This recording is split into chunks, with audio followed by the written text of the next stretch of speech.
Ok, muy bien. La sesión del día de hoy ya va a ser una sesión guiada donde vamos a hacer la práctica del caso real que estamos viendo, ya, para lo cual la dinámica que vamos a tener en el curso es que vamos a hacerlo en paralelo. Yo voy a hacer los pasos y les voy a dar un tiempo para que ustedes eh, hagan los pasos que han visto, ¿ya? Entonces, para ello es importante que descarguen el archivo que les envié la clase pasada. No sé si todos lo tienen, o en todo caso me avisan para volverlo a enviar al grupo de WhatsApp y puedan descargarlo, porque es la base de datos que vamos a usar el día de hoy para hacer la clase guiada.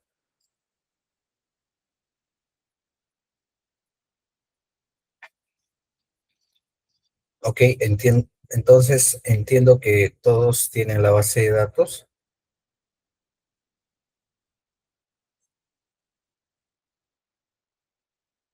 Ya, muy bien, entonces vamos a comenzar con la clase.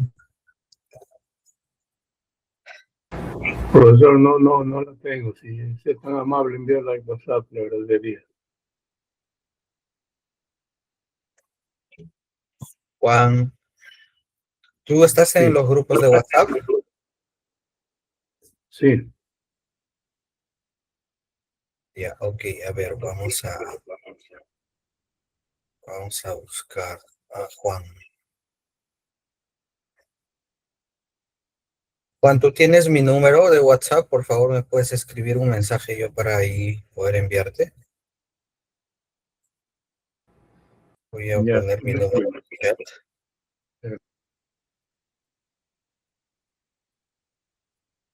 A ver, voy a dejar mi número en el chat, mi número de WhatsApp, y por favor, los que no tienen la base de datos o no tienen acceso a los grupos de WhatsApp, no sé por qué, eh, me escriben al interno, ¿ok?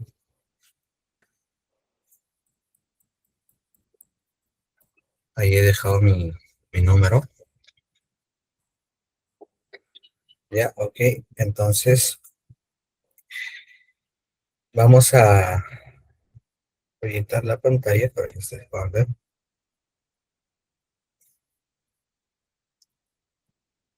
¿ya? Ok,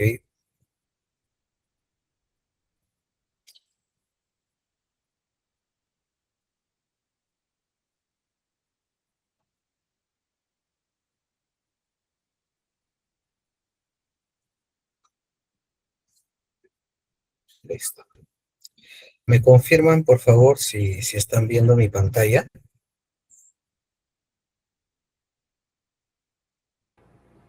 Sí, profesor, sí la estamos viendo. Ya no me llega tu mensaje, Juan.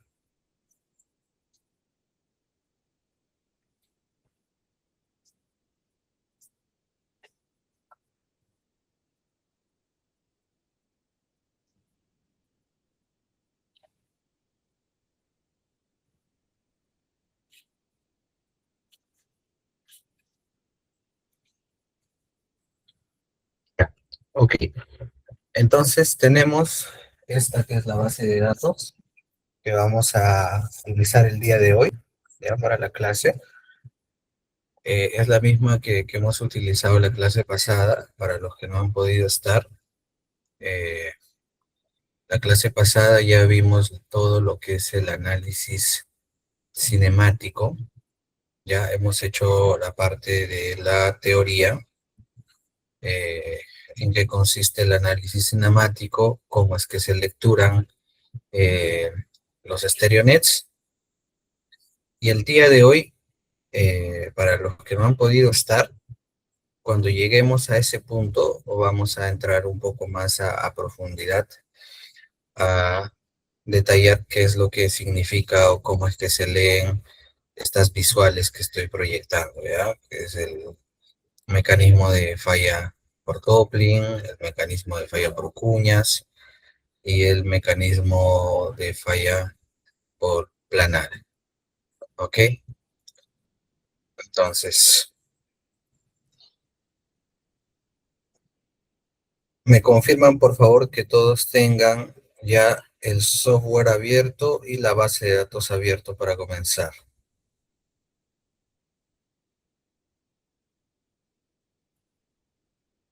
¿Ok? Estoy esperando.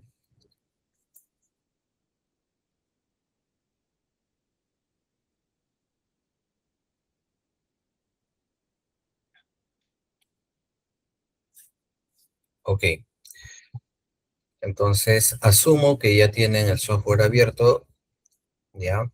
Y vamos a entrar a la interfaz del software y le vamos a dar clic aquí en este icono que dice New o Nuevo, ¿ya? ¿Por qué? Pues para una nueva base de datos. Entonces le damos clic ahí. Si gustan, ustedes pueden expandir también esta ventana para que puedan trabajar mejor, ¿ya? Y es aquí donde vamos a ir a nuestra base de datos. Lo que vamos a hacer es copiar, no desde el encabezado, sino desde donde empiezan los datos, ¿ya? Seleccionamos todo, ¿ya? Seleccionamos todo, damos copiar, control C, damos clic, control V, y ya tenemos nuestra base de datos copiada. A ver, hasta ahí avancen, por favor. ¿Ya? Vamos a dar un minuto para que avancen hasta ahí. ¿Ok? Si alguien se atrasa, por favor, o si alguien no sigue el hilo, por favor, me avisa nada más, detenemos un momento y podemos volver a hacer el procedimiento. ¿Ok? Entonces, ya estamos aquí. Entonces, ahora, como ustedes verán, el software por default nos da lo que es el encabezado del div y el div direction, pero estos encabezados nosotros tenemos que ponerlos. Ahora, ingeniero, ¿y estos encabezados qué son? ¿Qué representan cada columna? Para los que no han estado en la clase pasada, ¿ya? Estos encabezados representan la condición de las discontinuidades que hemos mapeado, ¿ya? La condición y la última representa el tipo de discontinuidad que tenemos, que va a ser importante para tomar decisiones estadísticas y decisiones para considerar o poder diseñar nuestros sets, ¿ya? Entonces, ¿qué es lo que vamos a hacer? ¿Cómo le vamos a poner el nombre? ¿Ya? Vamos a ir aquí a nuestra base de datos y vamos a revisar cuál era cada columna, ¿no? Entonces, después del div direction venía el espaciamiento. Yo copio nada más, control C el espaciamiento. Voy aquí donde dice extra 1, porque ahí es donde le corresponde. Anticlick, ¿ya? Le doy aquí en el menú que se despliega, le doy en Edit Name, ¿ya? Borro y pego el nombre que he copiado y le doy OK. Entonces ya tengo cambiado. Ahora, si gustan, ustedes pueden escribir también, ¿no? Ustedes saben el orden acá, apertura, rugosidad y relleno, ¿no? Entonces vamos a editar el nombre, seguía apertura. Entonces escribo apertura y le doy OK, ¿ya? Y así vamos editando, ¿ya? Será rugosidad. OK, perdón, lo había borrado. Ya. Esto es relleno. ¿Ok? Que sigue después de relleno, persistencia, alteración y tipo. ¿Verdad? Entonces, aquí es persistencia.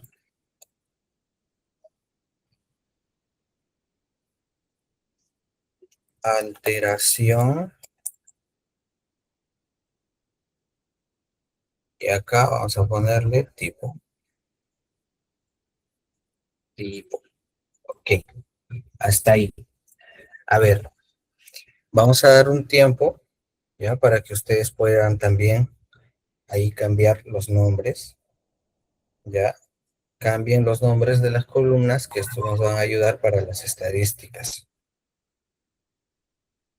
ok. Vuelvo a repetir, si alguien se atrasa o si alguien no entiende algo, me avisa, porque esta es una sesión guiada. La idea es de que ustedes también puedan hacer este, este análisis en el software, ya que se les ha compartido. Y acá va un spoiler, ya.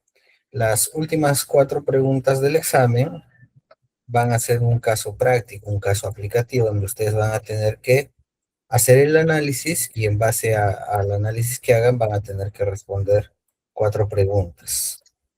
¿Ok? Por eso es importante que ustedes presten atención y puedan hacer el análisis aquí conjuntamente conmigo. ¿Ok?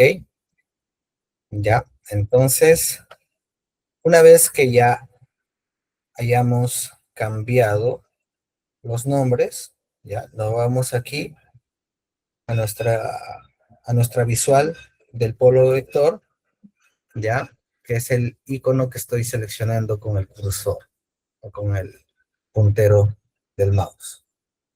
Entonces le doy clic ahí y ya tengo todos los polos distribuidos.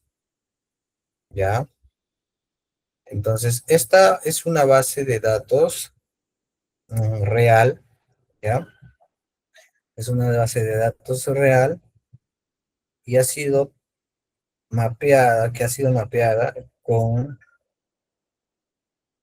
un software de modelamiento o de mapeo, ¿ya? Entonces, la clase anterior, cuando estaba presentando este ejemplo, uno de sus compañeros me hizo la consulta sobre el Traverse, ¿ya? Eh, el Traverse, ya, es una herramienta,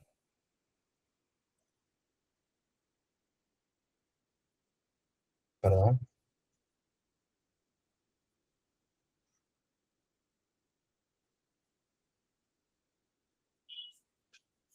ya, es una herramienta, a ver, vamos a enviarle a su compañero Juan la base de datos. Ok, me dan un minuto.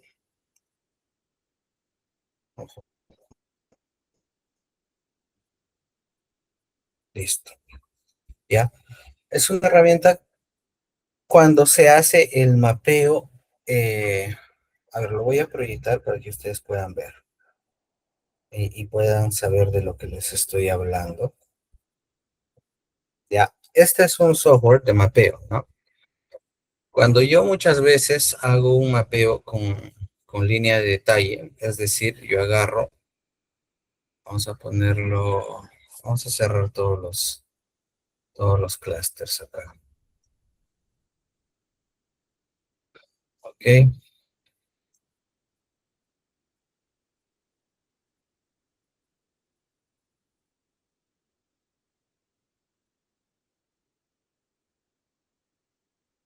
Ya está ahí. Vamos a cerrar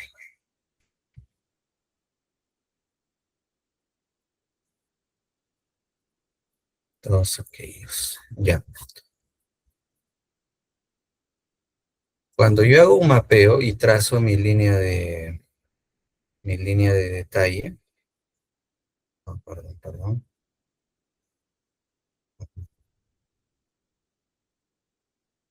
Cuando yo trazo mi línea sobre la cual voy a mapear, esa línea tiene una determinada dirección, ¿ya? Y puede ser que yo tenga estructuras que sean paralelas a esta línea en dirección. Y por ende, al momento de mapear, las omita. Y es normal, es el error humano, ¿ya? Que nosotros incurrimos al mapear en campo.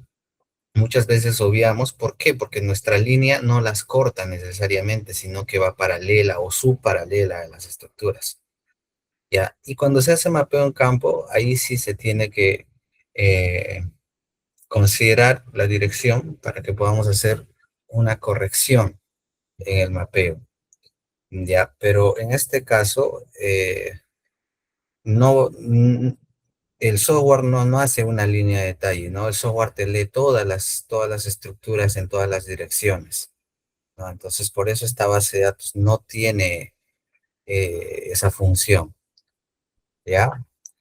O ese ítem. Entonces, dicho ello, ¿ya? Eh, no vamos a generar correcciones, ¿ya? En nuestro modelo. Entonces, una vez que tenemos esto, los polos, el siguiente paso es generar nuestros sets, ¿ya? Y para generar nuestros sets, nosotros vamos acá a lo que es el contorneo, ¿ya? Vamos a darle clic hasta ahí, ¿ya? Ok. Entonces, y mostramos los polos dándole anticlic y aquí en la opción de Show Poles, ¿ya? Entonces, todos deberíamos estar ahí en este momento en el software, ¿ok? Entonces, si alguien se atrasa, lo vuelvo a repetir, me avisan, ¿ya? Entonces, una vez que ya estamos aquí en, en esta visual, hay una herramienta que yo siempre considero eh, importante para tomar la decisión de qué voy a considerar como set. Porque si bien es cierto, cuando yo tengo esta visual, ya la densidad me dice que aproximadamente tengo 3 clústeres que son potenciales para hacer un set, ¿verdad? ¿No? Entonces yo tengo esto y tengo esta zona que estoy indicando con el cursor. Entonces tengo 3 clústeres que potencialmente pueden volverse sets estructurales, ¿ya? Ok, entonces, ¿cómo es que yo tomo la decisión? Lo que yo siempre digo es analizar el tipo de discontinuidades que hay, ¿no? Porque hay algunas discontinuidades que son mucho más relevantes que sí tengo que considerar, ¿ya? Entonces voy acá, donde dice Symbolic, ¿ya? Aquí en la parte donde dice Symbolic, y aquí le doy clic en los 3 puntitos. Y entonces el filtro de bastante relevancia que yo siempre uso, pero ahí ustedes también, dependiendo del criterio que vayan ganando, podrán decidir, ¿no? Que en base a qué característica de la discontinuidad pueden tomar o basar su decisión de formar los clústeres. Uno de los que sí es relevante para mí es el tipo de discontinuidad, ¿ya? Entonces voy a filtrar ahí en Symbolic, ¿ok? Y aquí tengo ya separado, y cada uno de estos pictogramas me representa un tipo de discontinuidad, ¿ok? Entonces, acá tengo los rombos, que son discontinuidades aisladas, o son aleatorias, lo que se le denomina también, se le conoce como discontinuidades aleatorias, que han sido mapeadas. Ahora, eh, cabe mencionar aquí que como esta base de datos ha sido mapeada con ayuda de la inteligencia artificial, porque este software usa inteligencia artificial para tomar decisiones, está ya bastante filtrada, ¿ya? Por eso es que no hay ruido por aquí, no hay ruido por acá, está bien segmentada, ¿ya? Entonces te ayuda ahí a a filtrar y sacar tus estructuras más importantes. O tú mismo también en el software puedes empezar a filtrar, ¿no? Discontinuidades aleatorias, y puedes elegir no alimentar tu base de datos con esas discontinuidades, sino darle más relevancia o más importancia a las discontinuidades que sí te van a generar un mecanismo de inestabilidad. Entonces, ya deberíamos estar aquí, ¿ya? En su software, todos deberíamos estar en esta visual, ¿ya? ¿Ok? Entonces, una vez que estamos aquí, ya, una vez que estamos aquí, nosotros ahora vamos a generar nuestros sets, los sets estructurales, ¿ok? ¿Y cómo yo genero mis sets? En base a los clústeres y en base a la densidad que tengo, ¿no? Ya les había hablado ahí de que una regla práctica, por así decirlo, es considerar un set cuando tenga más del 5% de densidad, ¿no? Ahora, ¿cómo yo sé cuál tiene más del 5%? Acá por la coloración, ¿no? En la leyenda que está al costado, que es la tabla que está al costado, yo tengo los porcentajes de densidad, ¿no?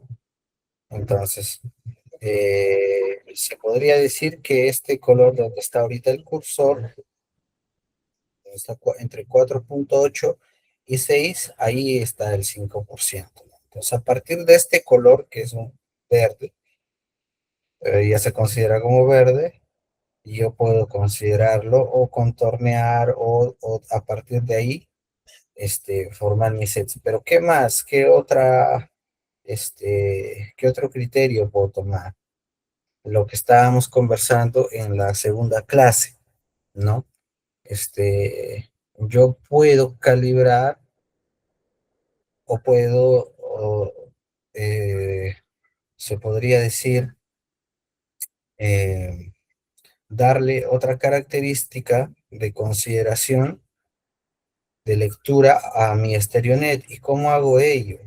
Para ver si algún clúster es consistente o no es consistente, ¿ya? Entonces voy aquí, le doy anti-click, me sale esta línea desplegable y voy a, a opciones de contorno, contour options, ¿ya? Opciones de contorno. Entonces le doy clic ahí, ¿ok? En opciones de contorno y me sale esta ventana, ¿ya? Y en esta ventana le voy a dar clic acá en más,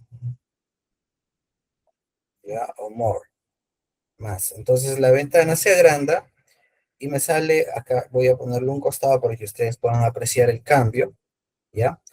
Me sale otras opciones donde me dicen cómo quiero ver la densidad del cálculo, ¿ya? Entonces, quiero verlo con la distribución de Fisher o la distribución de Schmidt. Ahora, la distribución de Fisher suaviza mucho más que la distribución de Schmidt. Por eso que cuando yo pongo Schmidt, veo un cambio, ¿no? A diferencia de la distribución de Fisher. Está más suavizado, menos suavizado. Ahora, el circle size, ¿ya? ¿Qué quiere decir? Que este número que vemos acá, ¿ya? Es el tamaño, representa el tamaño del círculo que toma respecto al StereoNet para poder hacer el conteo de cuántos puntos quedan ahí y poder calcular la densidad. Entonces, mientras más grande yo haga mi círculo, entonces, por ejemplo, miren acá, esta es la zona que más va a cambiar, el clúster inferior. Por ejemplo, yo lo cambio hasta el 5 nada más se puede hacer. Entonces, mi zona inferior se vuelve mucho más grande, ¿verdad? Mi zona inferior se vuelve mucho más grande el clúster. Y estas zonas también ya se vuelven un poco más circulares.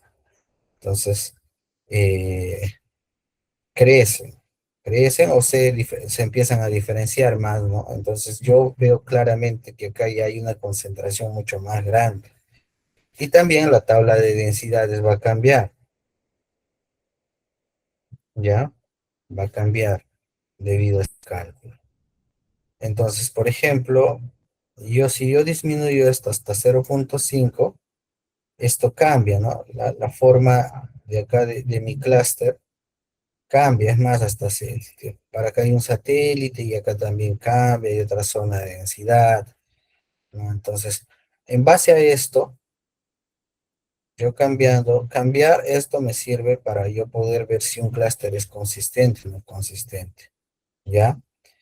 ¿Y para qué más? Por ejemplo, si yo le pongo 5 o si estaba en uno por default, ¿ya? Eh, yo quería, ¿no? Simplemente yo diría, a ver, esta es una zona, voy a contornear solamente esta zona, porque esta zona nada más es la de alta densidad, pero ahí estaría tal vez cometiendo un error, ¿ya? Un error, ¿por qué?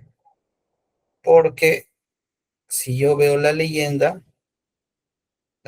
¿qué significan los triangulitos son fallas, y las fallas sí es bastante importante tomarlas en cuenta. ¿Por qué? Porque las fallas T pueden ocasionar un mecanismo de inestabilidad más probable que las juntas o que los estratos, ¿no? Que se supone que están un poco más cohesionados. ¿Ya? En las fallas la cohesión es prácticamente nula. ¿Ya? Entonces, si yo, por ejemplo, voy agrandando 5, ¿ve? Esto crece, esto aumenta, la zona de más alta densidad también aumenta, entonces se ubica incluso un poco más al centro, y eso me puede ayudar a mí a poder considerar varias fallas que antes no consideraba, ¿no? Que antes no consideraba, y que sí yo creo que es necesario considerar. Entonces, regulo esto nuevamente, lo voy a dejar en 5, ¿ya? Por eh, con la finalidad de la clase. Vamos a dejarlo en 5 porque ustedes lo vean mejor. Y después de eso vamos a construir nuestro clúster, ¿ya? Entonces le doy clic en OK. A ver, voy a repetir, ¿ya? Le doy anti-clic. ¿Cómo llego a esa ventana? Le doy anti-clic, Counter Options, le doy clic en More, ¿ya? Y acá por default estaba en 1, ¿ya? Pero yo lo cambio a 5. Y le doy OK. Ah, no, le voy a cambiar a la distribución de Fisher, que todavía me suaviza más, ¿ya? Le voy a cambiar en Fisher. Y le doy más. Le doy OK, ¿ya? Entonces, todos deberíamos tener esa visual, ¿ya? OK. Si alguien se atrasa, por favor me avisa para poder repetir el procedimiento, ¿ya? Entonces, ya todos estamos aquí y ahora sí vamos a poder construir nuestro set, ¿no? Ahora mira, por ejemplo, la zona que sobrepasa el 5% ha cambiado, ¿no? Ahora es este verde de aquí, ¿no? Después del blanco viene el gris y acá hay un verde bien tenue y desde ahí podríamos considerar ya la coloración necesaria para poder eh, contornear nuestros sets, ¿ok? Entonces, eh, eso también me puede generar un error, ¿no? ¿Por qué? Porque si tú me dices eso, entonces yo digo, ¿no? Ah, entonces desde acá empiezo a contornear todo lo que encierra. ¿no? Y yo me voy a ir por acá a contornear, ¿no? Porque es todo lo que encierra. Y ahí yo estaría incurriendo en un error, ¿sí o no? Porque dos clusters o dos sets, o dos clusters lo estaría metiendo en solo un set, ¿no? Le doy ahí clic, ok, y me da un plano promedio de todas estas estructuras, promedio geométricamente, me da un plano erróneo, ¿no? Entonces, eso me generaría un error, ¿no? Entonces, ¿qué puedo hacer?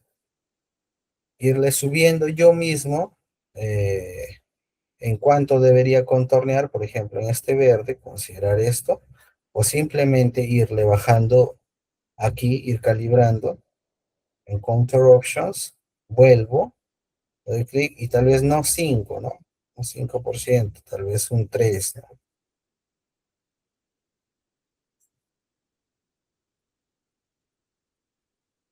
Tal vez un 3 o tal vez un 2, ¿no? Creo que el 2 es más sano. Ujú. ¿Ya? Entonces, cualquiera de esas dos opciones, o yo subo o esto bajo. Entonces estábamos en 5, vamos a dar OK. Entonces yo lo que voy a hacer es voy a empezar a considerar desde esta zona de densidad mucho más verde. ¿Ya? Entonces vamos a contornear por la finalidad del curso. Vamos a dar a nuestro set 1, va a ser la zona mucho más densa, ¿no? En orden. Entonces yo empiezo a contornear desde este verde. ¿Ya? Entonces tengo esta zona. ¿Ya? Y le doy OK y va a ser mi set 1. Y mi set 1 está plagado de cruces. ¿Qué son las cruces? Son juntas. Entonces, el nombre, por ejemplo, puedo ponerle juntas, ¿no? Por darle un nombre. ¿Ya? OK. Listo. Entonces, para el set 2 voy a usar esta otra herramienta. ¿Ya? Entonces van viendo y yo les voy a dar un tiempo para que puedan también. Le doy OK. Y esto yo lo puedo agrandar, lo puedo achicar, dependiendo de... Entonces lo puedo dar ahí. Le doy OK. Ya tengo el set 2. Ah, pero me faltó el nombre, ¿no? Entonces le doy anti-click. Puedo modificar el nombre. Edit set. ¿No? Y acá donde dice label, puedo escribir el nombre. ¿Ya? Como son aspas, los aspas son estratos, ¿ya? O estratificación, le doy su nombre. Estratificación. ¿Ya? Y le doy OK y ya tengo el nombre. ¿Ya? Y vamos a hacer el último set también. Vamos a darle con esta herramienta. ¿Ya? Y el círculo es muy chico, por así decirlo, ¿no? Entonces, vamos a agrandarlo un poco. Vamos a ponerle 30 aquí en tamaño. Ok. Vamos a ponerle... No, ya se ha vuelto muy grande. Entonces, le damos clic nuevamente en 25. Vamos a calibrar. Ya, y ahí sí puedo ya darle, ¿verdad? Entonces, y mi C3 lo va a dibujar automáticamente. Ya, entonces todos deberíamos estar ahí, en ese punto. Ya, OK.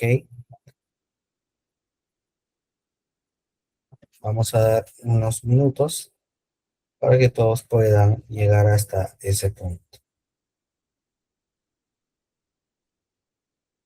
Y alguien me avisa si se perdió.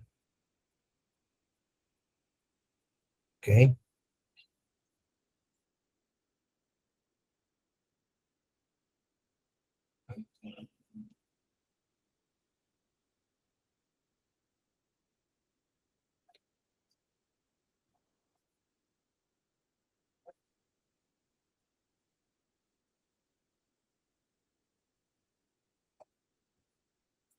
ya, ok.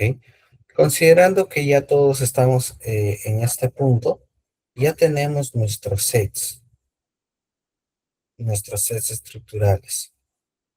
Ahí ustedes dirán, ingeniero, ¿y yo cómo sé cuál es el promedio de todo este primer set? ¿Yo cómo sé cuál es? ¿No? Entonces, ¿cómo sé cuál es el promedio o cuál es la dirección y la dirección del buzamiento, o el buzamiento y la dirección del buzamiento de cada uno de estos promedios de los sets que hemos calculado? ¿Dónde veo eso? Entonces, una vez que he generado los sets, le doy anticlic aquí en la leyenda, ya en cualquier punto de la leyenda le doy anticlic y voy a seleccionar aquí planos mayores, ya, o mayor plans, ¿ok? Le damos clic ahí en esa opción, ya, y nos da la leyenda de los planos mayores, ¿no? Y acá nos hemos dado cuenta, por ejemplo, que no le hemos puesto nombre al set 3, ¿no? El set 3 que está representando a las fallas dentro de nuestro modelo de DIPS. Entonces vamos acá, ¿cómo lo cambiábamos? Nos acercamos al C3, le damos anticlic, edit, editar set, y aquí le cambiábamos el nombre, ¿verdad? Vamos a cambiar el nombre y le vamos a poner fallas. Y le ponemos OK. Ahora, lo veo muy confuso, ingeniero, lo veo que aquí dice juntas y acá el plano está pasando por acá juntas, no sé cuál es cuál. Ah, ya, yo puedo diferenciarlo también, puedo poner distintos colores a cada familia o a cada set estructural. Entonces, ¿cómo hago eso? Me acerco al set estructural que quiero editar, nuevamente, anti-clic y le doy en editar set, ¿no? Editar set y por ejemplo acá puedo cambiar el color, ¿no? Estoy cambiando el color del plano, ¿ya? Por ejemplo, vamos a ponerle azul. Y también quiero cambiar el color de la ventana. También le doy azul para diferenciar los dos del mismo color. Ya tengo el set 3 de color azul, ¿no? Vamos a cambiar el set 2 también ahora, ¿ya? Entonces me acerco al set 2, le doy anti-clic, editar set, y le vamos a poner otro color. A ver, vamos a ponerle, por ejemplo, verde. O, en todo caso, ya está bien verde, vamos a poner. Ok. Y vamos al otro también. Le damos OK. Ya tengo que el set 2 es verde. Acá como que se pierde un poco por el contorno. Vamos a cambiarlo, ¿verdad? Edi- editar set, nuevamente. Vamos a cambiarle a un color que no se pierda mucho. Vamos a buscar más colores. Vamos a buscar un magenta. Bien, vamos a buscar un magenta. Aceptar. Aquí también le damos al magenta.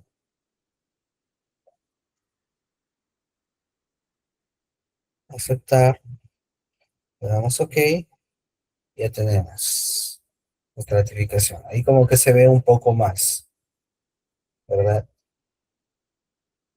Y ahí ya tengo una visual mejor para para que la gente a quien yo le voy a presentar esta evaluación lo pueda apreciar mucho mejor. ¿Ya? ¿Ya? Entonces, ya tengo la visual también de los sets. Entonces, esto, por ejemplo, esta imagen, ya, ya puedes usarla para reportar para tus presentaciones, ¿no? Y acá lo bueno es que el DIPS también ya te da una opción aquí en la impresora, en el icono de la impresora, donde tú ya puedes ver el reporte, ¿no? Y por ejemplo, te lo da, ¿no? Si quieres ya lo puedes imprimir o le cambias en el nombre del proyecto. Ya, le damos escape y salimos de ahí. Entonces, pero esto ya puedes usar tú en tu reportabilidad, ¿ya? Para ver cuáles son el sistema de estructuras los cuales has detectado en tus mapeos, cómo están orientados y qué mecanismos de inestabilidad te podrían ocasionar. Entonces, todos estamos aquí, ¿ok? Ya, si todos estamos aquí, entonces vamos a ver el siguiente paso, que es ir a ver el diagrama de rosetas. Ya, el diagrama de rosetas ya está en este icono de aquí. Ya está en este icono. Ya le damos clic ahí y ya podemos ver el diagrama de rosetas. Y ustedes me dirán, ingeniero, ¿y qué significa el diagrama de rosetas? Y yo les recordaré la clase, la tercera, segunda clase. Vimos, el diagrama de rosetas es un histograma,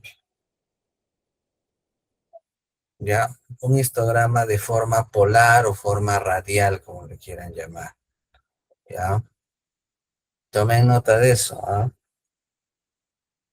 Pregunta de examen, ¿ya?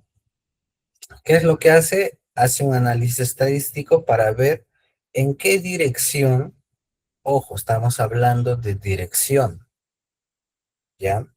Solo dirección independientemente de hacia dónde busa.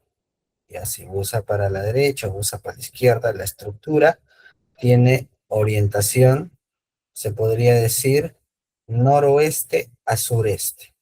Ya está en esa dirección la mayoría de las fracturas. ¿Cuánto? Y acá en la leyenda podremos verlo, ¿no? Entonces, en la leyenda, los planos totales nos dice que hay 793 estructuras totales mapeadas, de las cuales, miren este círculo, aproximadamente 188 tienen esta dirección, este rango, y cada uno de estos pétalos, se podría llamar así, tiene un rango de 10 grados, ¿ya? Entonces, si estamos acá, estamos en este pétalo, podríamos decir que si esto es 360, 50, será 40, será 30, será 20, ¿no?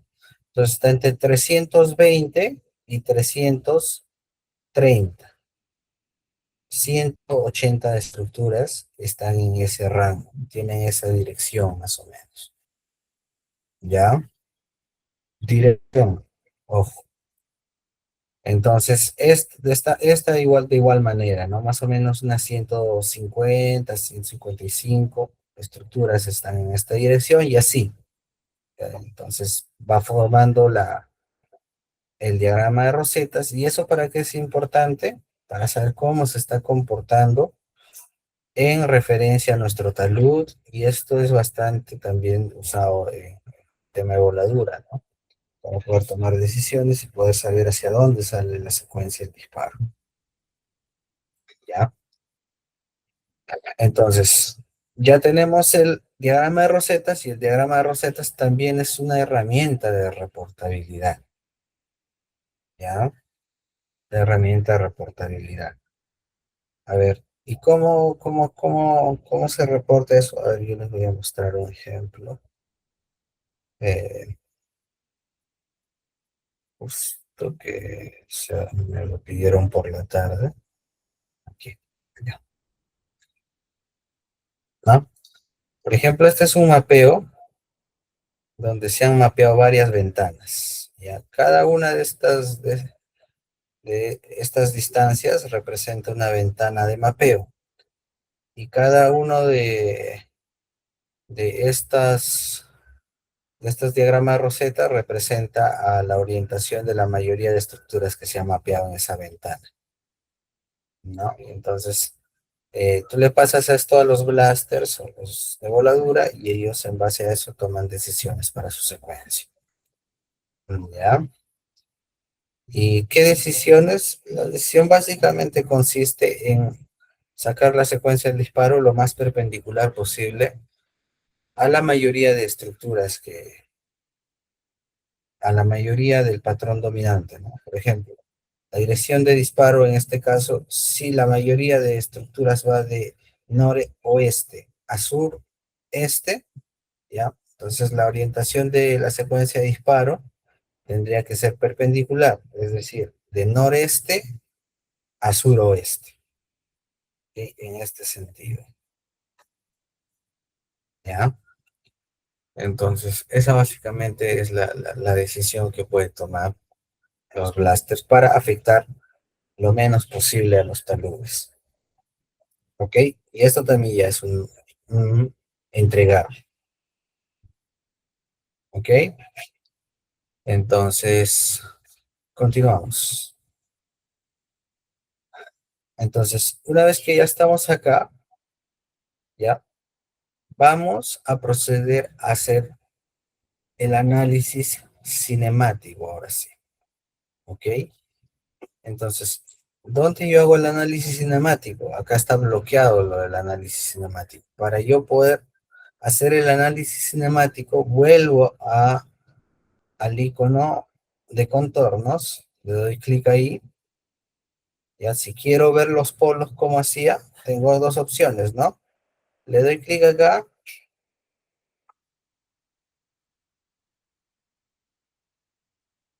y pongo Show Poles, ¿no? Cualquiera de los dos es válido. Entonces, todos deberíamos estar en esta interfaz, ¿ok? Todos nos colocamos en esa interfaz. Ya, una vez estando en esta interfaz, ahí sí vemos que se nos habilita el icono del análisis cinemático. ¿Ya?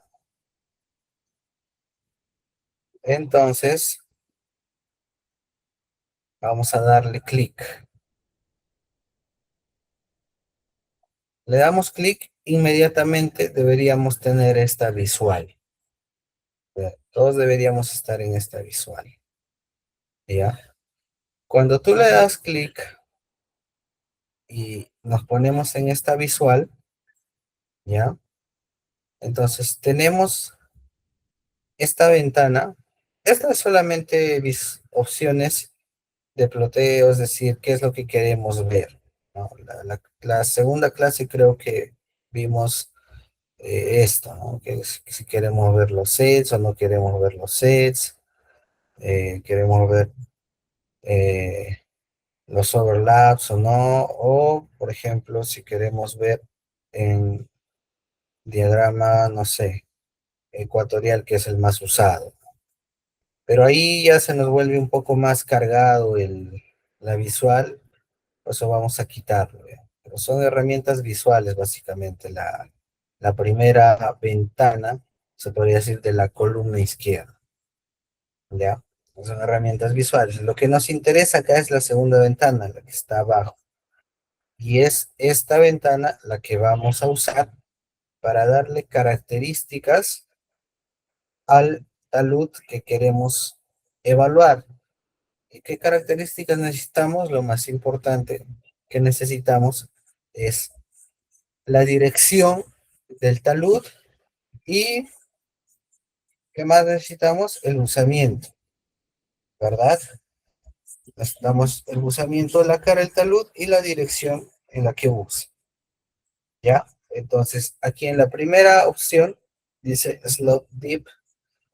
¿Ya? ¿Eso qué quiere decir? El ángulo de inclinación del plano. ¿Ya? Generalmente, los planos, dependiendo también de la calidad del macizo rocoso, ya tienen una variabilidad entre 45, 50, 60, 70, dependiendo de la calidad del macizo rocoso. Mientras más competente es, se puede eh, mejorar la inclinación, no se puede optimizar la inclinación. De eso también depende mucho la rentabilidad de la operación. ¿Ya? Entonces, vamos a evaluar, por ejemplo, para un ángulo de 72 grados. ¿Ok? ¿Ya? ¿Qué más? Te pide la dirección de buzamiento del plano, de este plano, del talud. Entonces vamos a ponerle, no sé, un valor, por ejemplo, 235 grados. ¿Ya? Entonces, ya cuando ponemos eso, vemos que el plano del talud es este naranja, ¿ya? Este naranja se nos orienta, ¿no? Entonces, este plano representa al plano del talud que tiene 72 grados de inclinación y tiene una dirección de buzamiento de 235, por eso está apuntando hacia acá, ¿verdad? Esta es la dirección de buzamiento, ¿ok? Entonces, ¿qué otro dato necesitamos? Ya hablamos la clase pasada del ángulo de fricción y que este es un dato de laboratorio o de ensayo. Y esto sí es importante que cada uno de nosotros lo adquiramos o hagamos o mandemos muestras al laboratorio para poder determinar el ángulo de fricción de cada uno de los dominios geotécnicos en los cuales estemos trabajando. ¿Ya? Pero para los fines del ejemplo, vamos a poner que el ángulo de fricción valga 35. ¿Ok? ¿Y qué es esta opción del límite lateral? ¿Qué es la opción del límite lateral? Es la opción de cuánto yo quiero que se abra la zona crítica para ver qué familias o qué estructuras yo voy a considerar, ¿no? Por ejemplo, ahorita, si yo cambio esto, por ejemplo, a 50, ¿ya? Solo para el ejemplo, veo que acá mi zona crítica crece en demasía. ¿Y qué quiere decir? Que va a considerar que esta estructura también podría generarme una falla planar a este talud, ¿no? Entonces debo tener mucho cuidado con eso de cuánto considero y eso de qué va a depender de mi observación en campo, de mi observación en campo, de cuánto yo conozco mi yacimiento. Eso es a criterio, ¿ok? Entonces, por default siempre te vienen 20, ¿ya? Pero ahí tú ya debes determinar si 20 es suficiente, 20 te representa, o qué pasa, que tú has hecho, por ejemplo, ¿no? ¿Cómo puedes calibrar esto? Tú has hecho, por ejemplo, tu análisis y la abertura lo has dejado en 20 o incluso lo has dejado 10, en 10. Pero luego vas y ha fallado y se ha generado una falla planar con estructuras que han estado aquí, ¿no? Con estructuras, con estas estructuras de acá son las que han generado, las que estoy apuntando, la falla planar y no necesariamente las que estaban acá, ¿no? Entonces, ahí te das cuenta que has infravalorado este dato, ¿no? Entonces, para fines del ejemplo, vamos a dejarlo en 20, ¿ya? Pero eso sí, depende del criterio del evaluador y de qué tanto conozca su yacimiento, ¿ya? ¿Ok? ¿Y qué es lo que estamos viendo aquí? ¿Qué quiere decir esto o cómo se interpreta? ¿Ya? ¿Cómo se interpreta este gráfico? ¿Ya? Ya. ¿Cómo se interpreta? Yo estoy evaluando el mecanismo de falla planar, ¿ya? Ahora, acá hay planar con límites y planar sin límites. Yo siempre recomiendo trabajar el planar con límites porque el sin límites toma muchos datos de acá, ¿no? Toma muchos datos. Por ejemplo, esto, ¿qué te puede decir? Que esta estructura que está acá también te puede generar un mecanismo de falla planar, o esta aleatoria que está acá también te puede generar un mecanismo de falla planar, ¿no? Entonces, eso muchas veces no sucede, ¿no? Porque ya son estructuras que están muy, o ya no generan mecanismos de falla planar porque están muy al costado. Es muy remoto la probabilidad que pueden generar, ¿ya? Entonces, yo sí recomiendo que le pongan límites, ¿ya? Porque si no estarían dando un análisis muy conservador y que le estarían, por ejemplo, diciéndole a la operación minera en este caso, que cualquier estructura que esté aquí te puede ocasionar un mecanismo de falla planar y en la realidad muchas veces eso no es lo que sucede, ¿ya? Ahora, ustedes se dan cuenta, por ejemplo acá, que yo cuando varío este número, que es el ángulo de fricción, ¿qué es lo que pasa con el área crítica? ¿Ya? ¿Qué es lo que pasa? Miren, ¿ya? Miren, ¿qué es lo que pasa? La zona crítica crece, ¿verdad? Gana más área. ¿Qué quiere decir eso? Que yo estoy considerando incluso estructuras que están por fuera de mi sede estructural, pero que podrían causarme mecanismos de inestabilidad, ¿no? ¿Ya? Entonces, eso, por ejemplo, ahora, ¿qué pasa si yo hago al revés, ¿no? El ángulo de fricción, digamos que sea 40, ¿ya? ¿Qué quiere decir eso? ¿Ya? Que por más de que tengo acá estructuras que están dentro de mi set estructural número uno, que es el más probable que ocurra, estas estructuras que están aquí fuera no me van a causar un mecanismo de inestabilidad. ¿Por qué? Porque no va a deslizar, ya que son menores a mi ángulo de fricción, ¿ya? Entonces no va a deslizar. Eso es lo que quiere decir. Entonces, si yo hago, lo incremento más todavía, ¿no? Vamos a exagerar, acá 50. Entonces voy reduciendo mi área o mi zona crítica, ¿ya? ¿Y, y qué quiere decir esta zona crítica? Que las estructuras o los polos de las estructuras que estén dentro de esta zona crítica son las que sí me van a ocasionar un mecanismo de falla planar en este talud, ¿ya? Entonces, eso quiere decir, ¿ya? ¿Y qué es este círculo, ingeniero? Este círculo, ya les vuelvo a repetir, en este círculo se ubican todas las estructuras que podrían hacer que este talud tenga un mecanismo de falla planar geométricamente nada más, sin considerar ángulo de fricción, sin considerar los límites laterales. O sea, si yo no considerara eso, yo te estaría diciendo que todas las estructuras que estén encerradas dentro de este círculo que pueden ocasionar un mecanismo de falla planar, ¿ok? Y eso es constante, no, esto varía de acuerdo a cómo varía también el ángulo de inclinación del plano del talud. Vamos a mostrar, por ejemplo, si yo tengo un ángulo de 65, ¿qué pasa con esa zona?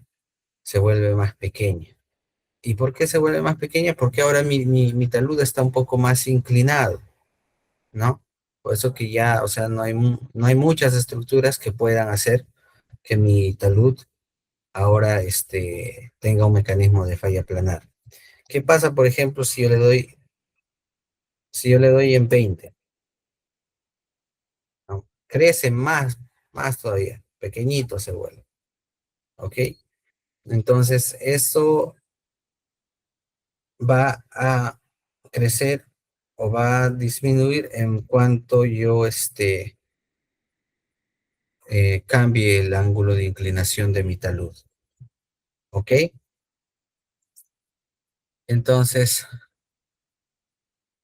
eso es lo que quiere decir o es lo que representa este elipsoide. ¿Ya? Entonces, ahora, ya, ¿y cómo leo esto, ingeniero? ¿Cómo leo? Vamos a dejar el ángulo de fricción en 35, ¿ya?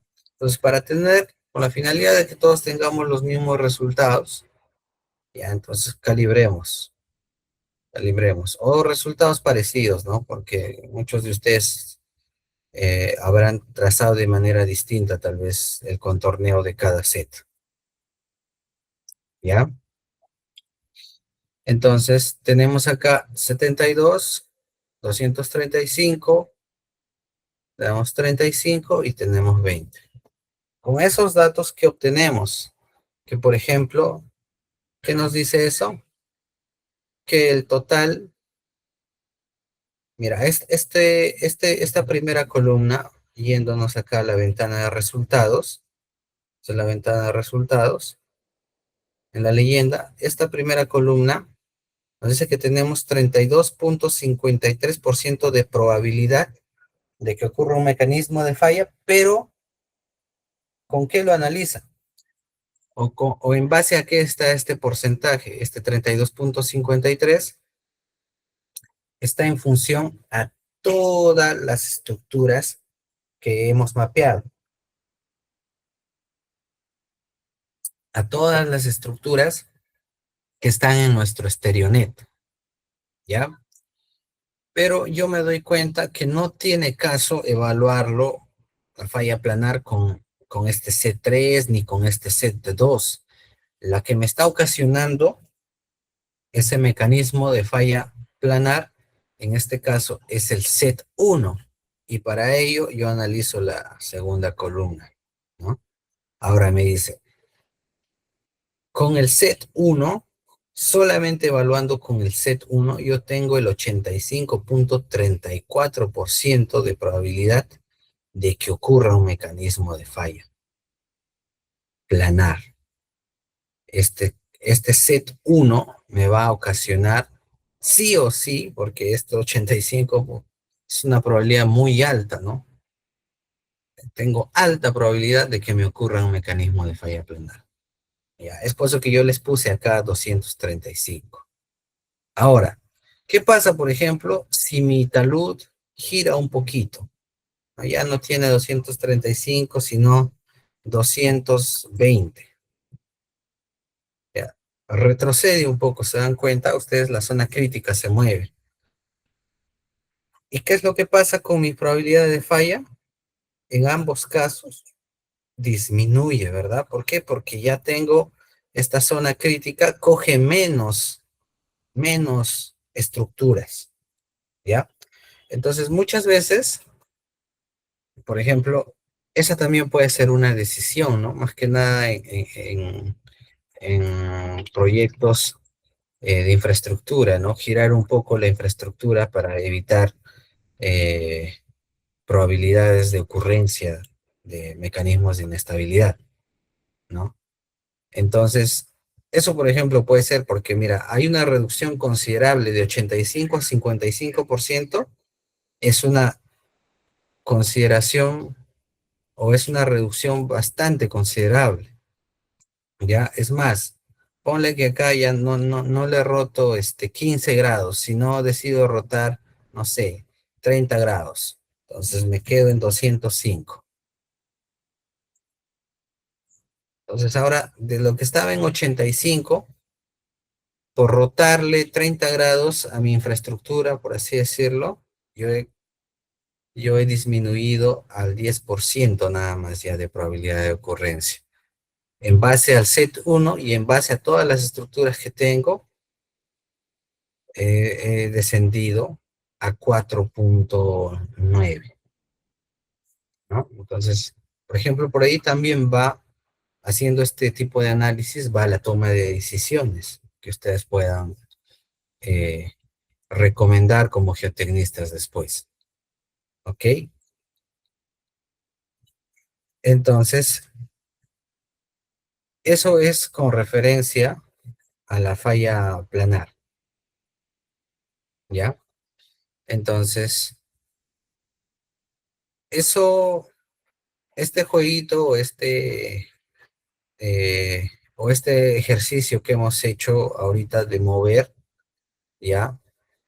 Eso recuérdense bien, porque ya van a usarlo en el examen, ¿ya? Es básicamente cambiar los datos y decir qué es lo que sucede. Esa es la pregunta del examen. ¿Ya? De esa manera ustedes demuestran que ya pueden hacer un análisis de falla planar. ¿Ok? ¿Ya? Entonces, ahora vamos a analizar, ¿ya? El mecanismo de falla por cuña. ¿Ya? Por cuña.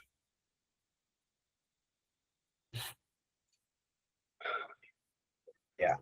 Entonces, vamos acá en nuestra columna de la izquierda, en nuestra ventanita de análisis cinemático, y le damos aquí en la opción desplegable de análisis por cuña. Entonces, cuando estábamos aquí, ¿no? En falla planar, cuando cambiamos a cuña, cambia totalmente la interfaz porque es otro tipo de análisis. Entonces, ustedes verán, ¿no? Ingeniero, ¿y de dónde salen todos estos polos? ¿No? Si yo solamente cuando usted mostró la base de datos, esos polos no existían. Entonces, qué es lo que está tomando en cuenta eh, el software para hacer el análisis? ¿No? ¿De dónde salen estos puntos? ¿O qué representan estos puntos? ¿No?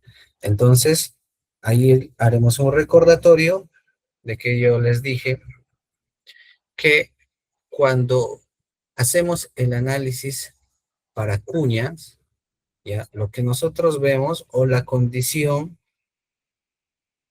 es que la línea de intersección de esas dos estructuras aflore en la cara del talud, ¿no?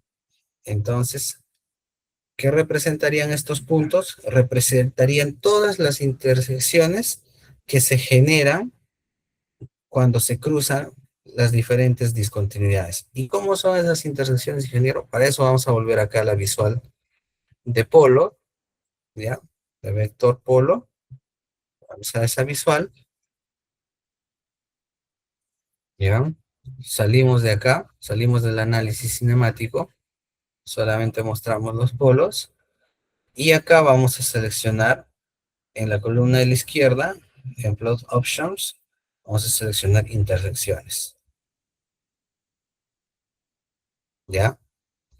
Y ahí tenemos todas las intersecciones, o estos puntos, o estos polos representan a todas las líneas de intersección. ¿Y qué es una línea de intersección? Vamos a recordar la clase pasada. Vamos a ir aquí. Este es el mecanismo de falla por cuña, ¿no? Esta línea de acá es la línea de intersección de los dos planos, del plano de acá que está a la derecha y del plano que está a la izquierda, que generan el deslizamiento, pero para que ocurra el movimiento de la cuña, esta línea tiene que aflorar en el talud. Si no aflora en el talud, aflora más abajo. Por ejemplo, esta es la línea, ¿no? La línea rojita a ver, no estoy mostrando mi puntero, creo. Esta línea tiene que aflorar en la cara del talud. Si no aflora en la cara del talud, ¿ya? Entonces no se genera el movimiento de la cuña. No es probable que la cuña, que ocurra el mecanismo de falla por cuña. Entonces tiene que aflorar adentro, ¿ya? ¿Ok? Entonces volvemos al software. Entonces ya sabemos qué estamos viendo, ¿no? En el software. Vamos a otra vez al análisis cinemático que estábamos, dándole clic acá en el icono, ¿ya? Entonces, estamos viendo que tomamos en cuenta, ¿qué cosa? Las intersecciones, ¿ok? Y al igual que en el caso anterior,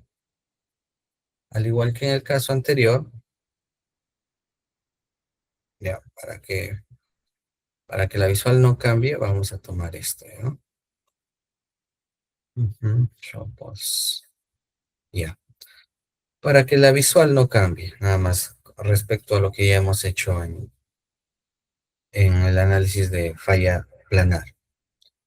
Entonces, aquí en la falla por cuña, vamos a tomar otra orientación, ¿ya? Para tener un mejor resultado, por así decirlo. Vamos a agrandar esto a 240. Y ahí tenemos un 42% de probabilidad. Eso es más conveniente para nuestro análisis. Y entonces vamos a poner el ángulo del talud, por ejemplo, no ha variado la dirección a 240. El ángulo de fricción, ¿qué es lo que sucede? Van a ver ustedes, por ejemplo, yo reduzco el ángulo de fricción, no sé, digamos que tengo estructuras muy lisas y mi ángulo de fricción es 20. Entonces, ¿qué pasa con este círculo que representa el ángulo de fricción? Crece, ¿verdad? Crece, ¿ya? Entonces, al crecer, toma más puntos, considera más puntos, ¿ya? Considera más puntos o más intersecciones. Entonces, la probabilidad de falla se incrementa, ¿no? Entonces, eso sí es el ángulo de fricción, es más liso. Ahora, si es más rugoso, por ejemplo, y el ángulo de fricción incrementa a 35, ¿qué es lo que pasa? El área crítica se reduce y la probabilidad de falla disminuye. ¿Ya? Ojo con esas preguntas. ¿Ya? Entonces, estamos en esta visual. ¿Ya? ¿Y qué es lo que quiere decir, por ejemplo,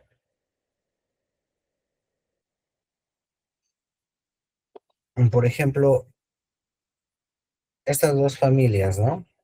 Que son las que están ocasionando el mecanismo de falla planar, perdón, por cuña. ¿Por qué? Porque en la teoría nosotros habíamos visto, vamos a volver acá, que tú necesitas tener dos familias de discontinuidades al menos, o dos sets estructurales que te generen esa cuña, ¿verdad? Y en la teoría lo veíamos así, ¿no? Teníamos el plano del talud y teníamos dos familias que te generaban la cuña, ¿verdad? Entonces acá no se ve tanto así como en el ejemplo. Pero lo que manda, ¿qué cosas son? Las intersecciones. Cómo se intersectan cada una de estas estructuras con cada una de estas otras estructuras. Del set uno con las del set 2. Ya, si esas estructuras, las intersecciones caen dentro del área crítica, sí o sí se va a generar un mecanismo de inestabilidad. ¿Ok? Entonces, eso es lo que quiere decir el mecanismo de falla por cuña. ¿Ok? Entonces, todos ya deberíamos haber llegado hasta esta visual, ¿ya? Todos ya deberíamos haber llegado a esta visual, ¿ok? Entonces, ahora, por ejemplo, si yo muevo el talud también, si yo muevo el talud, lo oriento, no sé, digamos, a 50 grados,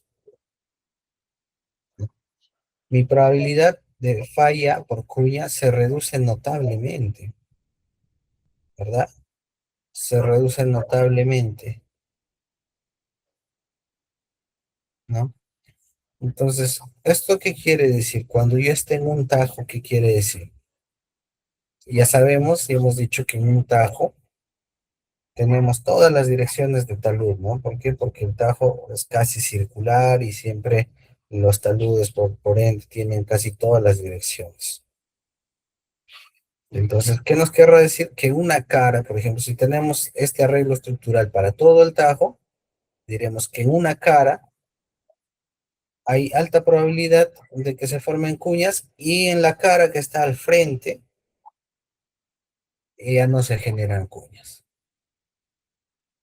¿verdad? Eso es lo que podríamos interpretar en un tajo abierto, ¿ya? Y va a ir variando, ¿no?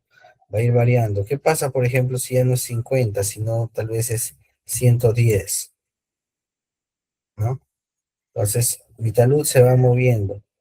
Y en base a eso, yo podré advertir a la operación, ¿no? Podré advertirle que en determinada dirección o determinada pared del tajo hay más formación de cuñas, ¿no? Entonces, le podré advertir. Es como les mostraba en este ejemplo, ¿no?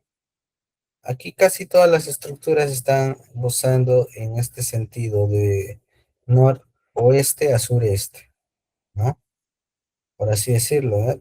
Teníamos esta cara y esta otra cara. Entonces, en esta cara hay más probabilidad de cuña que en esta otra cara, ¿no? 4 11. Entonces, yo le diré a la operación, aquí, señores, hay más cuñas y aquí no hay tantas cuñas, ¿no? Entonces, le diré que acá tomen controles para los mecanismos de inestabilidad por cuña. Entonces, de esa manera, ustedes van a interpretar esto y van a brindar también sus recomendaciones. Ya, por eso es el fin de esta clase, si yo les digo esto, para que ustedes aprendan también no solamente a hacer clic en cada botón, sino también a usar esta herramienta o esta interpretación. ¿Ya? Ok. Ya que hemos visto el mecanismo de falla por cuña, ahora vamos a ver el mecanismo de falla por volcamiento. ¿Ya? Y en el toppling hay dos tipos de volcamiento, el flexural y el directo. Ya, vamos a ver el flexural toppling primero. ¿Ok? A ver, acá sí vamos a cambiar un poco la orientación, la orientación de nuestro talud para tener un poco de resultados, porque con esta orientación no cogemos casi nada de estructuras. Ya, vamos a darle una orientación, por ejemplo, de 45 grados o de 50, mejor, vamos a darle 50. Ya, ok, ahí sí estamos cogiendo. Y acá tenemos resultados, ¿verdad? Ya, entonces tenemos que nuestro ángulo de talud, por ejemplo, vamos a cambiarlo a 70, ¿ya? La dirección de usamiento es 50, el ángulo de fricción, y acá vamos a ver qué es lo que pasa cuando yo cambio el ángulo de fricción. Vamos a ponerle 20. Entonces, ¿qué pasa con mi área crítica? Se incrementa, ¿verdad? Esta línea de acá me representa el ángulo de fricción. Entonces, al yo disminuir el ángulo de fricción, esta área crítica se incrementa y por ende se incrementa la probabilidad de, de, de ocurrencia del tope, ¿ya? Entonces acá, al igual que en el mecanismo de falla planar, también puedo cambiar eh, o delimitar mi área crítica, ¿no? Entonces si yo le bajo el ángulo, por ejemplo, a 10, soy mucho más conservador y digo que el mecanismo de inestabilidad disminuye. Si yo le incremento a 30, por ejemplo, aumenta considerablemente, ¿verdad? Pero como ya les dije cuando hablamos sobre el mecanismo de falla planar, esto es bastante, este dato es bastante al criterio del observador, depende de cómo conozca su operación o conozca el entorno de dónde está haciendo el análisis, qué estructuras hacen que se originen los mecanismos de inestabilidad. Y acá sí, algunos tal vez no concuerden conmigo, pero estos datos, así como los umbrales, estos datos generalmente cuando uno establece umbrales dentro de una operación, muchas veces es por calibración con eventos que ya han ocurrido. Lastimosamente es así, tal vez no debería, ¿no? Pero muchas veces estos modelos o estas interpretaciones se calibran con eventos que han ocurrido. Entonces, ocurre un evento donde tú ves que participa mayor cantidad de discontinuidades de las que tú eh, conocías, o, o las que han causado tienen una orientación completamente distinta al promedio, pero pertenecen al mismo clúster, por así decirlo. Entonces, ahí yo sé que debo ampliar, por ejemplo, mi zona, ¿no? Mis áreas laterales. O veo yo en los casos o en los eventos que he tenido de volcamiento, estamos analizando el tema del volcamiento, que dentro de los eventos que han ocurrido, casi todas son del promedio, de la zona más densa. Y no he encontrado ninguna dentro de todos los múltiples eventos que haya sido por estructuras que son más, por así decirlo, más dispersas, ¿no? Como son estas aleatorias o las que están en los límites del contorneo. Entonces yo puedo ajustar y decir que es 10, ¿no? Por así decirlo, puedo limitar mi área. Entonces, pues, eso va a depender bastante de la observación y de la calibración que yo haya hecho de mi operación. Ya, entonces, es un dato a criterio. Vamos a dejarlo 20 con la finalidad del curso. Entonces, en este caso, por así decirlo, mi probabilidad de falla es de 82, ¿no? Eso es porque estoy cogiendo casi de lleno el set, ¿no? Pero muchas veces va a suceder tal vez en un tajo cuando yo tenga paredes que van en esa orientación, ¿no? Pero no va a ser siempre, entonces tengo que definir qué paredes son las que van cogiendo esa dirección y van cogiendo de lleno a esos sets estructurales. ¿Ok? Entonces, por ejemplo, vamos a hacerlo rotar ahora al frente. ¿Cómo sería la pared? En este mecanismo, evaluando este mecanismo, ¿cómo sería la pared? Entonces, le rotamos 180 y tendríamos 230, ¿verdad? Y mira, por ejemplo, la pared del frente de este tajo no tendría un mecanismo de falla por volcamiento, ¿no? Entonces, no tendría. Entonces, de esa manera yo puedo también, ¿no?, alertar y decirle, ¿no? Oye, mira, en esta pared si tienes alta probabilidad, pero la que está al frente no tienes esa probabilidad de fallas por volcamiento, ¿no? Entonces ahí yo delimito ya mis zonas críticas, ¿no? Entonces eh, va a haber paredes en las que tengo tal vez otro mecanismo de inestabilidad más alto y este mecanismo de inestabilidad que es el toppling no lo tenga, ¿no? Porque, por ejemplo, ¿no?, si cambiamos a esta misma pared, le cambiamos a planar, en planar si tengo alto. ¿Se dan cuenta? Entonces, acá tendré planar y al frente,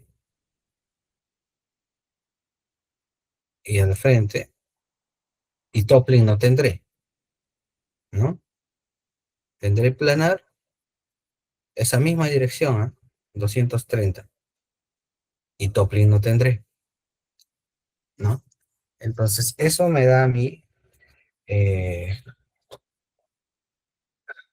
da a mí la interpretación para poder recomendar, ¿no? Y decirle qué probabilidad de falla tiene cada pared. Ya, ok. Y en el direct toppling hemos hablado de qué trata cada uno en la clase anterior, ya. Y en el direct toppling, que también es como, también agarra, sí, es muy parecido al mecanismo de inestabilidad por cuñas, ¿no? Que agarra, ¿qué cosa agarra? Las intersecciones, ¿verdad?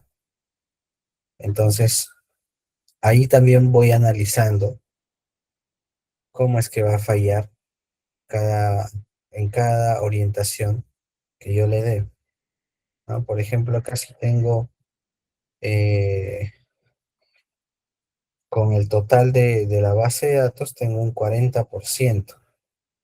Con el set uno tengo un 84%, ¿no? Si solamente analizo el primer set, ¿no? Y si yo, por ejemplo, lo roto, doy 50 grados, ¿no? Entonces ahí, por ejemplo, baja totalmente mi probabilidad de ocurrencia de tope, ¿no? Entonces, de esa manera, yo voy calibrando qué es lo que quiere decir estas visuales, ¿no? Lo que a mí me interesa es que ustedes sepan qué representa cada uno de estos componentes de los visuales, tanto el ángulo de talud, el círculo que representa el ángulo de fricción, este otro elipsoide que representa el total de la zona crítica sin delimitar, ¿no? Sin ninguna limitación ni del ángulo de fricción, ni de los límites laterales.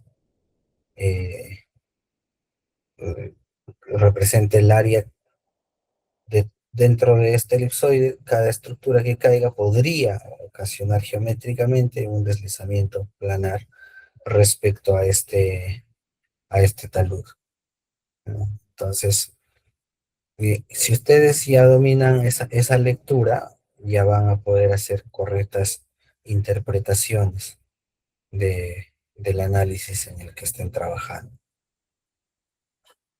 ¿Ok? Entonces, hasta aquí, si todos me han seguido, ¿hay alguna pregunta? ¿Alguien se ha perdido en algún punto?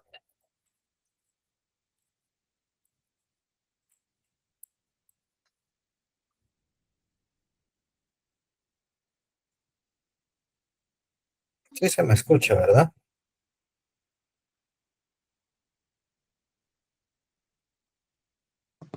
Sí, profesor, se escucha perfecto. Ok. Entonces, quiero saber si alguien tiene alguna consulta al respecto, o se ha perdido en algún punto, o hay algo que le gustaría que aclaremos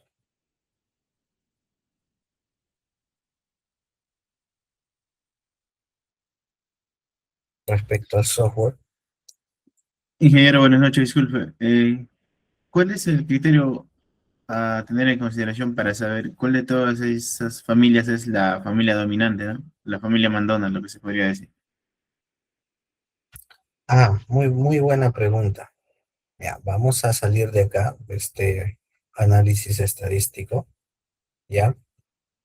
Y para que tú sepas ello, tienes que conocer tu yacimiento primero, ¿no? Y, y, y conocer sobre qué macizo rocoso te emplaza, ¿ya? Para poder conocer qué mecanismos o cuáles serían tus estructuras dominantes.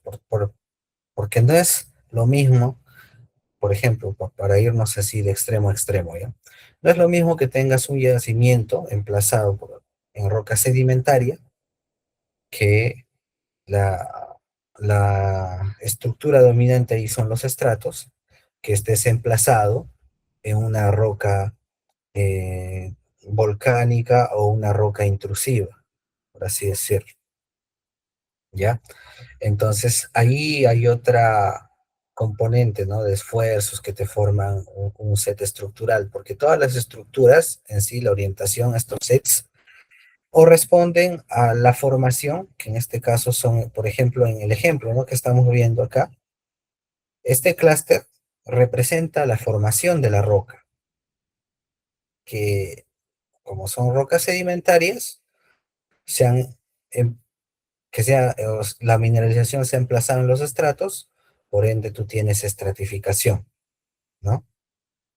Y estas dos ya son por tectónica o por esfuerzos, ¿no? ¿Por qué? Porque estas son fallas. Mira, casi todas las que están acá, si vamos y vemos acá el símbolo, casi todas las que están en este clúster son fallas. Son fallas. ¿Qué quiere decir? Que estas fallas muchas veces vienen acompañando un comportamiento tectónico, un comportamiento o responden a un sistema de esfuerzos, ¿no? Entonces, en un yacimiento yo te podría decir que la estratificación es bastante relevante.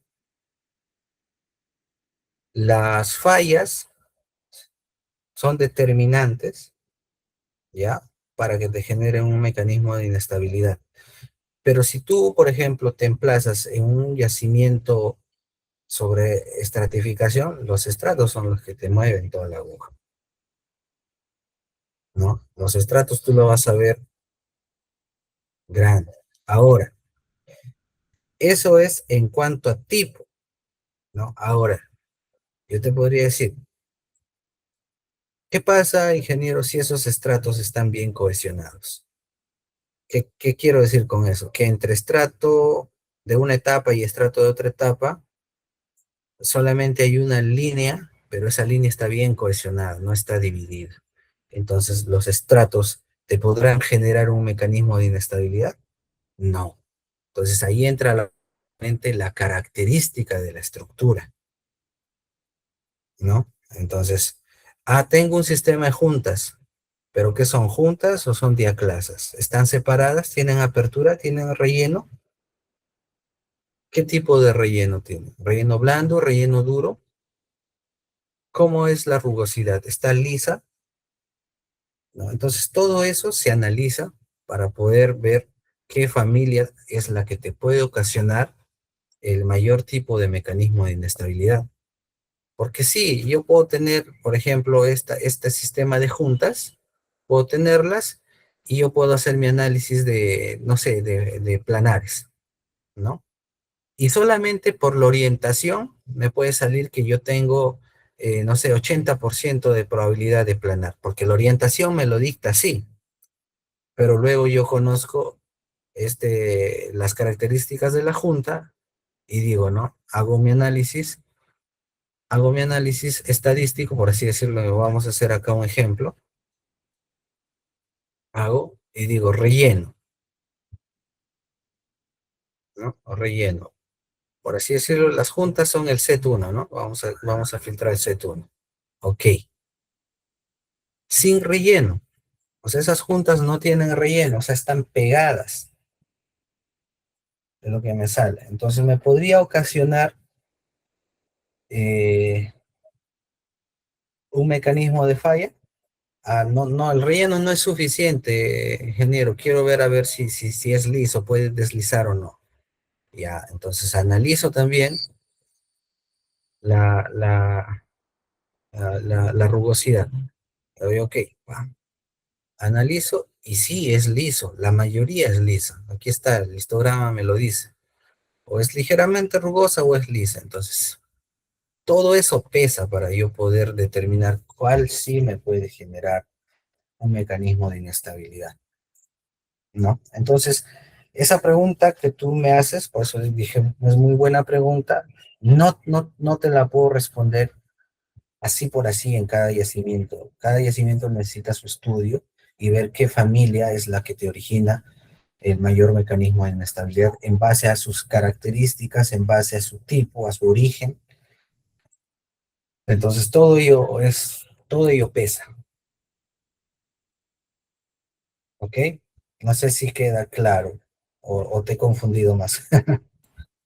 No, sí, claro, ingeniero, gracias. Ok, entonces, ¿alguien tiene ¿Otra pregunta?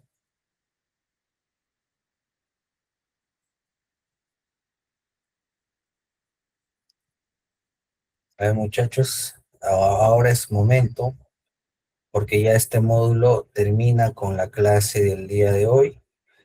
Se les viene ya también un examen que no busca complicarles nada, busca solamente saber que cuántos de ustedes han entendido las sesiones que hemos tenido, ¿no? Y si tienen alguna duda, no solamente tal vez de esta sesión, sino de las sesiones anteriores que hemos tenido, por favor, me las hagan saber para poderlas aclarar en este momento y ustedes más adelante, cuando estén en su operación, también no se queden con la duda.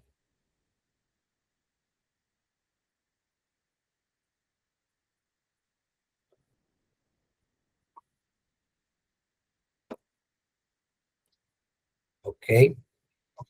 Entonces, considerando que ya no hemos tenido el receso, nos hemos ido de largo, ya, entonces si no hay más preguntas por parte de ustedes, estaríamos dando por finalizado la clase del día de hoy. Esta, nada más algunas indicaciones para el examen, ¿ya?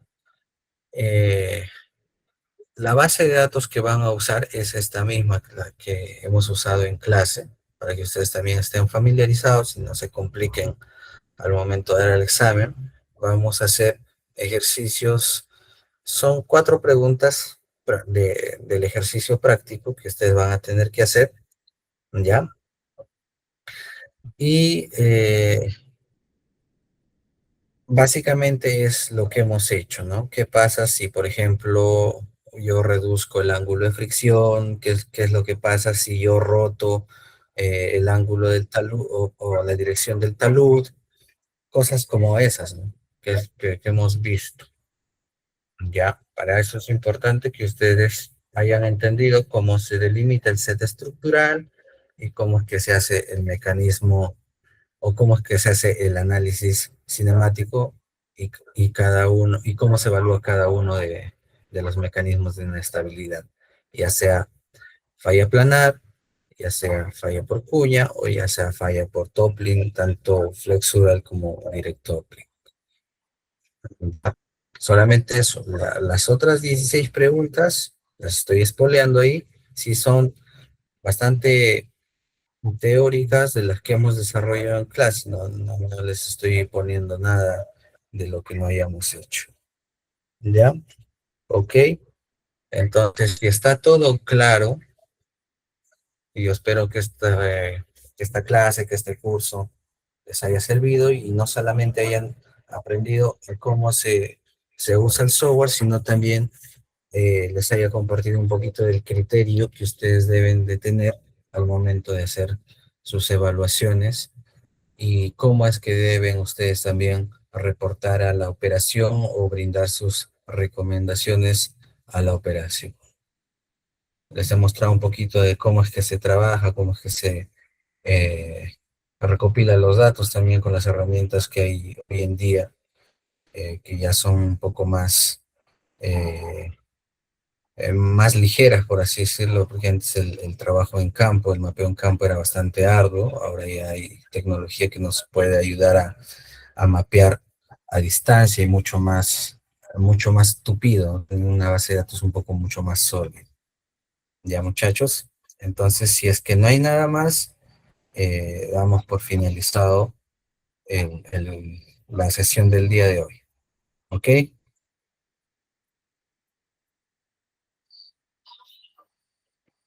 Muchas gracias por su atención. Vale, Diego, muchas gracias. Muchas gracias, profesor. Hasta luego, gracias. Hasta luego, ingeniero, muchas gracias.